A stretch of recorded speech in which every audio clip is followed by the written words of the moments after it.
There's this one verse na iba yung dating sa akin. Ang sabi doon sa Genesis 2 verse 18, the Lord God said, "It is not good for the man to be alone." And I was like, Lord, ito ba yung sagot mo sa akin? Ang pag-ibig ko sa'yo, higit pa sa pilak at ginto.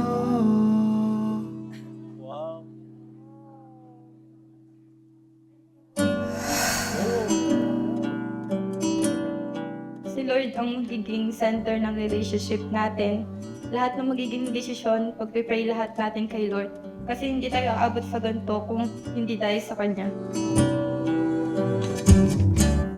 Hindi ko alam kung maya ako, pero isa lang ang sure ko. Masaya ako nun. Naglalaro sa aking isip, galakad ka ba? Jansen, my love, my first and last. Sa totoo lang, hindi ko alam kung ano sasabihin ko. Alam mo ba na di ko na-expect na magkaka-boyfriend ako at ikakasalagan. Akala ko dati di ko na mararanasan yung ganito. Puso ko'y ikaw ang bumihag. Dumating araw na aking matagal nang ang Pag may problema, ayusin agad. Tapos pag hindi kaya, pwedeng lumapit sa amin. Ganun lang na. Pagbutin. Lagaan yung asawa mo, sarili mo, magiging anak mo. Happy ako para sa'yo. Congrats. Thank you sa lahat kasi hindi naman tayo sa inyo. Wala ako dito. And thank you sa pagpapalaki niyo ni Papa. Mahal na mahal. Sa pagsuyo mong bigay sa akin, nabihag mo na. Unti-unti na ngang nabuhay, pusong pagod na.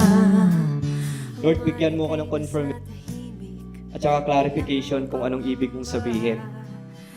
And after ng prayer na yon, I read the New Testament. And the first verse na nabasa ko was in John 2 verse 1. And then it says, on the third day, a wedding took place. Buhay na buhay yung salita ng Diyos, nanindig yung balahibo ko at doon ko na-confirm. Ikaw na yung makakasalang ko. dumating na ang araw na God ordained marriage for a mutual company, health, and comfort of men and women, both in prosperity and adversity. ng umaga matutupad lahat. Dahil nag-start na ako ipag-pray kay Lord na sana ibigay na niya yung para sa akin. Gusto ko yung malaking God-fearing at mahal ng Diyos. Kalmado, mahaba pasensya, at yung lalaki na mas maglalapit sa akin kay Lord. Lahat ng pinag-pray ko kay God na sa'yo. Nandito ako. Hindi ako magiging perfect husband kahit kailan. But by the grace of God, pangako, magiging mabuting asawa ako sa iyo. Magiging mabuting ama ako sa mga magiging anak natin. Sikapin kong mai-provide lahat ng mga pangangailangan natin. Ibaba ang aking pride sa mga panahong hindi tayo nagkakaintindihan. Pangakong si Lord lang ang tatakbuhan ko kapag hindi tayo okay.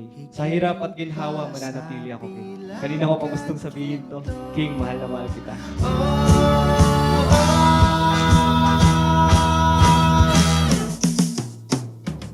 Dumating na ang araw na aking Paano, miss na kita. Sobra.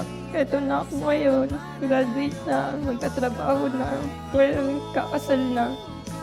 Salamat pa sa pag-aalaga mo sa amin. tutupad lahat ng ipinagdasal. Ikaw at ako'y agad ang may kapalit na.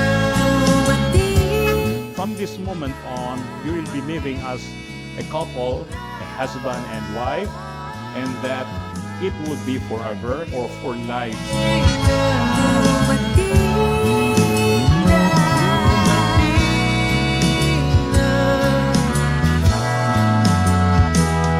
Ang pag-ibig Jansen, you may now kiss your bride. pa sa pilak at ginto.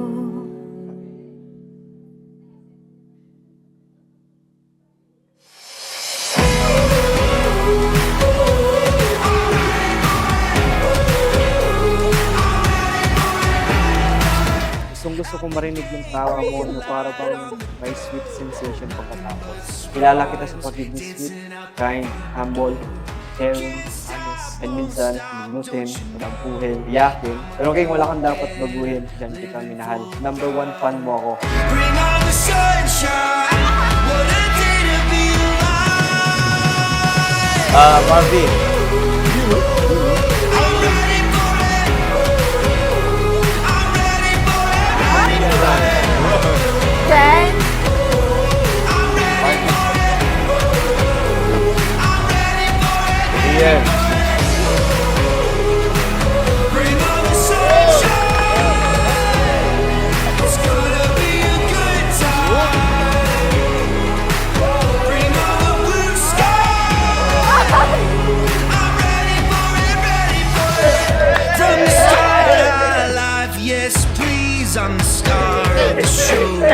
Filling up the scene. Right place, right time, so sweet. I'm working my magic, living out the dream. I can't wait, I'm gonna take that step. It's a good time. Blue skies, what a day. I'm ready for it. I'm ready for it, ready for it. I'm ready for it. I'm ready for it, ready for it.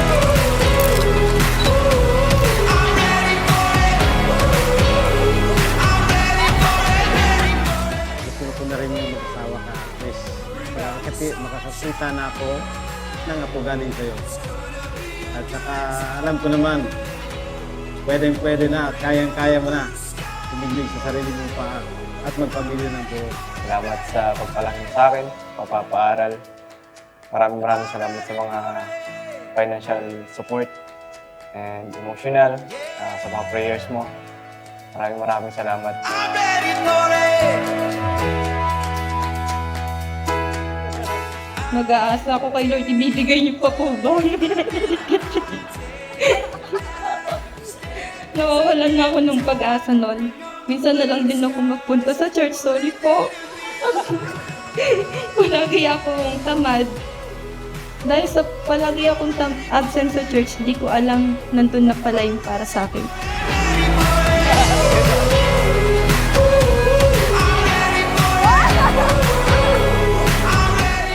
Ikaw yung babaeng makakasama ko. Ikaw yung babaeng papawi sa mga kalungkutan ko. Babaeng masabihan ng mga saloobin ko. Ikaw yung babaeng magiging nanay ng mga anak ko.